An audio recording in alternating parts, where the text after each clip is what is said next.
Eu vou trazer a Thaís Arbex junto comigo para a gente... Thaís e Leandro, né, estão agora com a gente com esse Break News. Thaís, você deve estar com o documento também, chegou há pouco para a gente, as informações. Eu queria a sua análise sobre esse assunto, né? É pedido, então, rechaça, né, reforça, aliás, o que o PL já vem manifestando, né? Os erros apontados, supostamente apontados, nessas urnas eletrônicas. Quais podem ser, segundo a defesa, Thaís, as consequências práticas e jurídicas devidas? Tainá, a gente ainda não tem como responder isso, né? Porque agora que a gente vai ver qual vai ser o encaminhamento que o Tribunal Superior Eleitoral vai dar para essa petição. Por tudo que a gente conhece do Tribunal Superior Eleitoral, não me parece que esse pedido será acatado. Estou falando aqui de bate-pronto, a partir do momento que a gente recebe esse documento. O que a gente tem que analisar, considero pontos importantes. Considero ponto importante o fato de que Valdemar da Costa Neto, a gente está vendo que essa representação, lá em cima, na primeira página, ela é feita em nome da coligação do presidente Jair Bolsonaro. Mas ela não é assinada pelos advogados que atuaram durante a eleição. Ela é assinada por outro advogado que atua para o PL. Vou voltar para o meu raciocínio. Valdemar da Costa Neto elegeu uma bancada muito grande. Uma bancada muito grande e uma bancada heterogênea. Qual que é a avaliação que se faz nos tribunais superiores sobre esse movimento de Valdemar Costa Neto?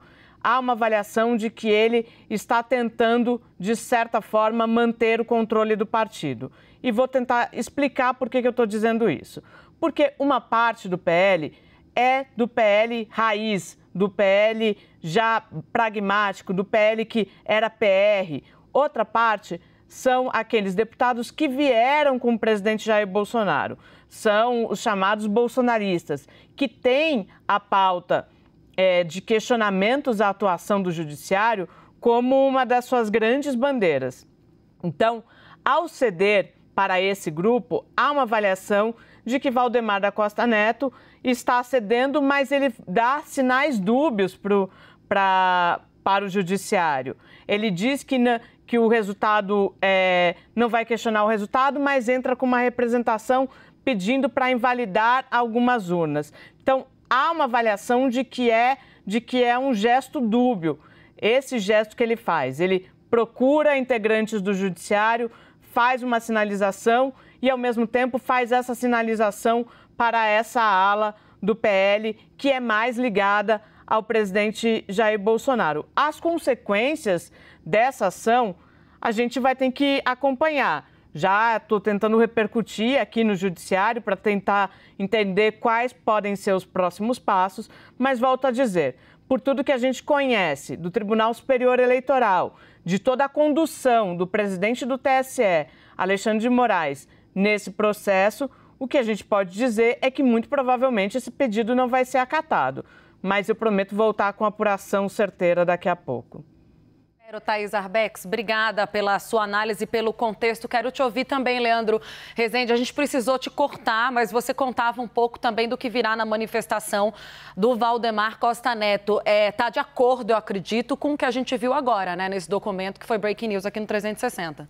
Me parece mais grave até do que as fontes ligadas ao presidente do PL estavam me relatando, Tainá. Mas me parece mais grave, mas não pode surpreender ninguém.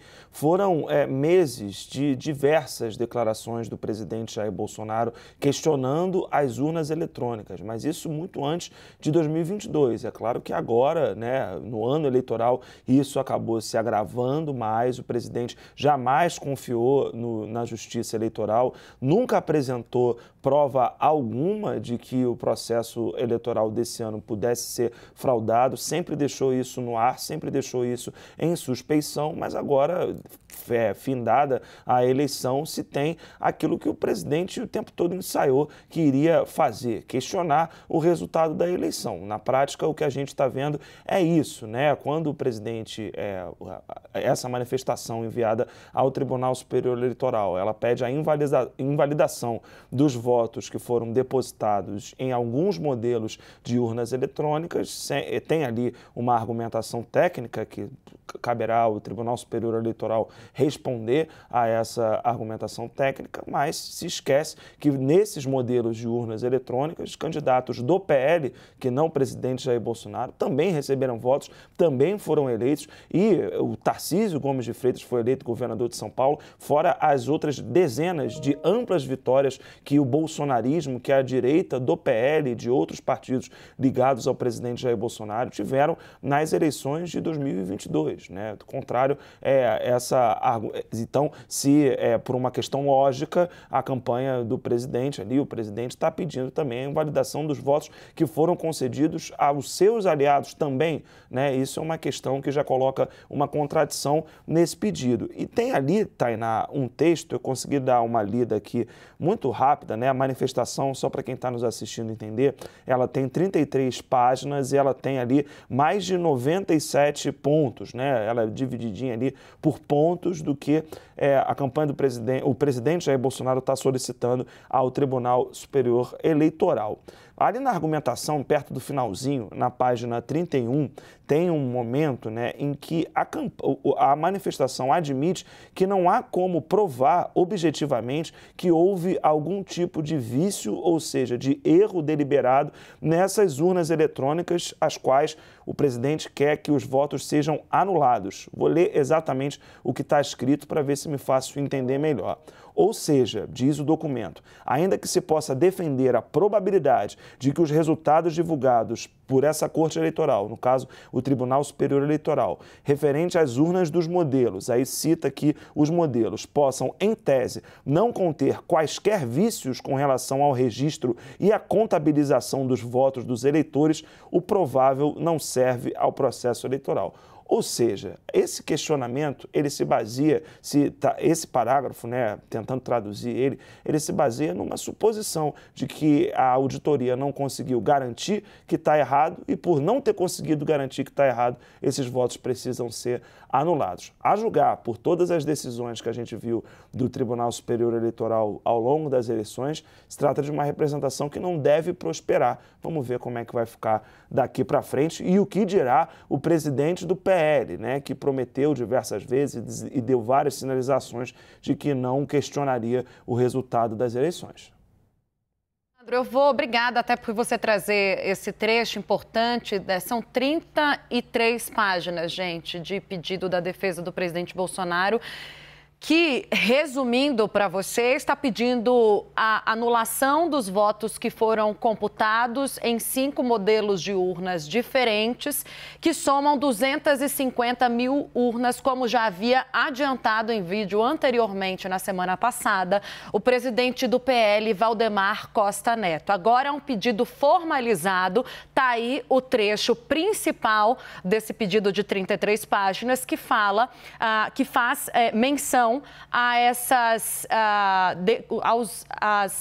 desconformidades, segundo a defesa, irreparáveis de mau funcionamento. Por isso, ali mencionados os modelos das 5 urnas, como eu falei, sendo determinadas as consequências práticas e jurídicas devidas, que a gente ainda não sabe quais são, a depender do que virá da decisão do Tribunal Superior Eleitoral. Eu tenho a Thaís Arbex com mais informação. Thaís.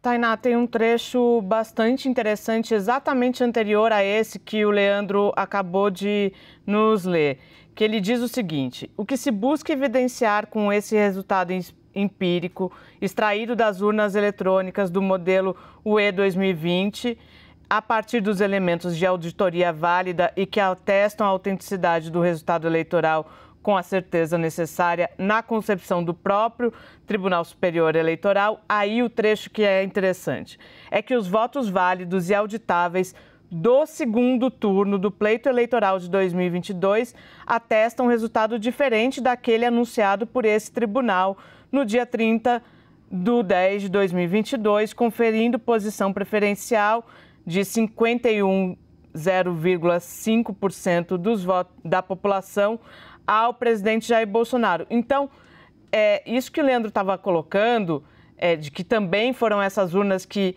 elegeram a bancada do PL, me parece que eles estão fazendo uma certa manobra para questionar apenas o resultado do segundo turno.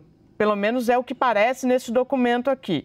E aí, eu volto a dizer, a partir desses elementos, não vejo espaço para que o Tribunal Superior Eleitoral acate esse pedido, uma vez que ele estaria colocando segundo turno e primeiro turno em posições completamente diferentes, como se o resultado do primeiro turno valesse e o resultado do segundo turno não valesse.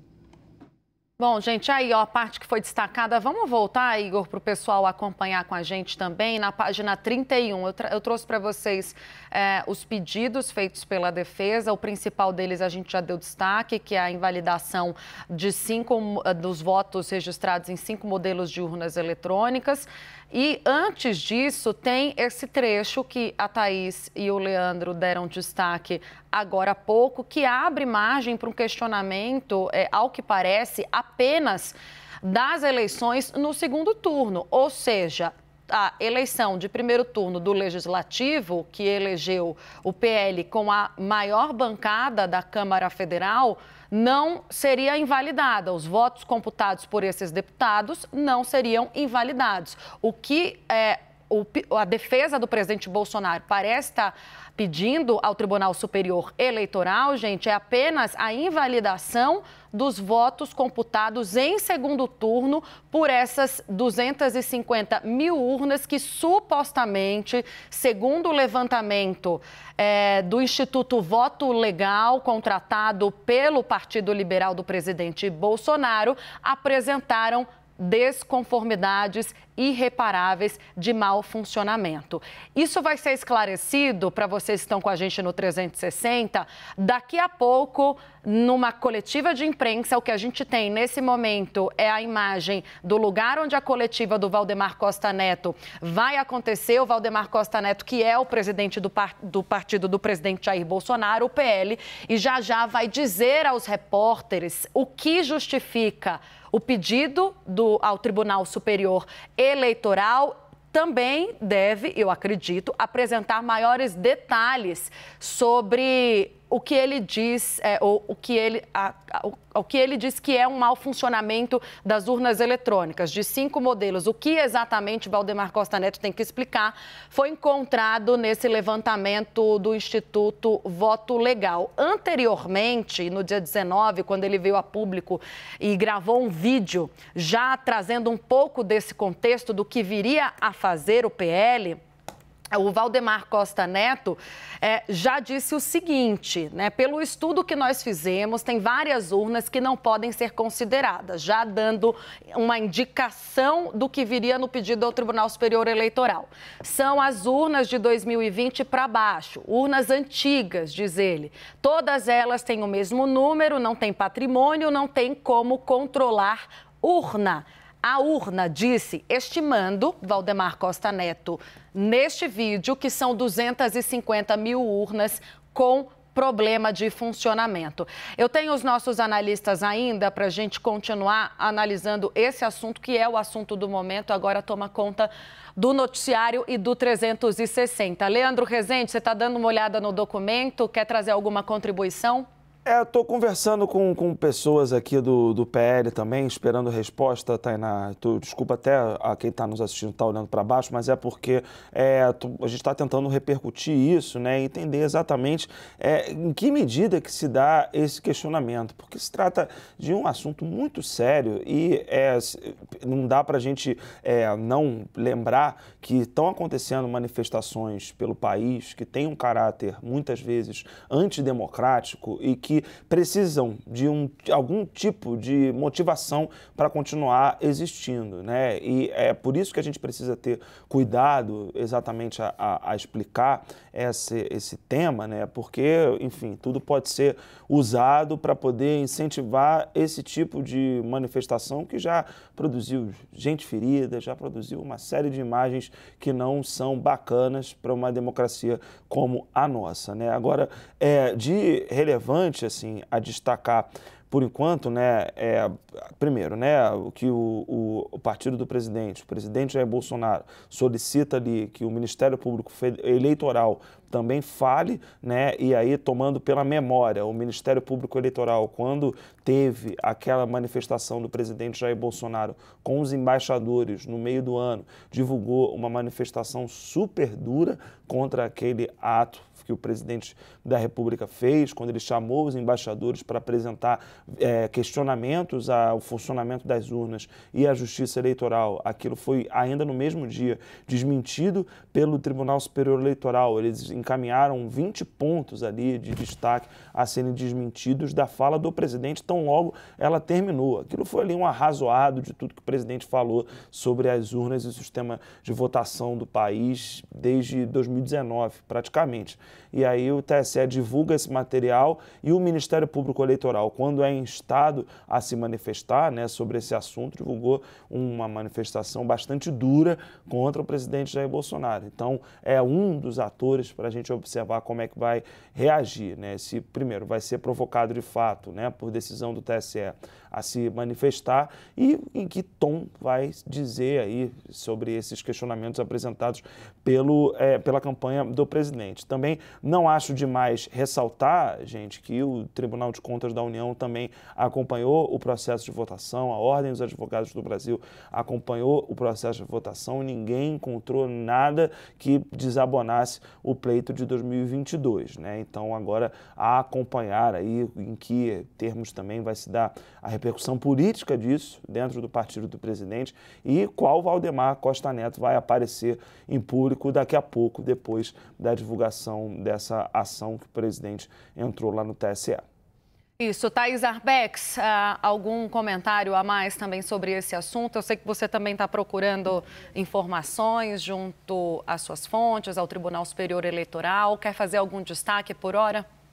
Não, voltando um pouco naquilo que eu já disse, Tainá, há uma percepção no judiciário bastante cristalina de que Valdemar da Costa Neto está fazendo um claro jogo duplo, tentando controlar uma ala do partido, tentando agradar uma ala do partido e também, ao mesmo tempo, ele emite outros sinais para o judiciário. Por isso que eu acho que, neste momento, fica ainda mais claro, mais evidente, que o TSE não deve dar seguimento a essa ação, porque se de fato está caracterizado no bastidor que é um jogo duplo, a gente pode dizer que é jogo jogado. Então, ele entra, agrada a ala que estava pressionando por isso e o TSE simplesmente ignora o assunto. Esse é o cenário que eu estou imaginando que possa vir a acontecer, Tainá. Um jogo de cena, não é, Thaís? Obrigada, gente.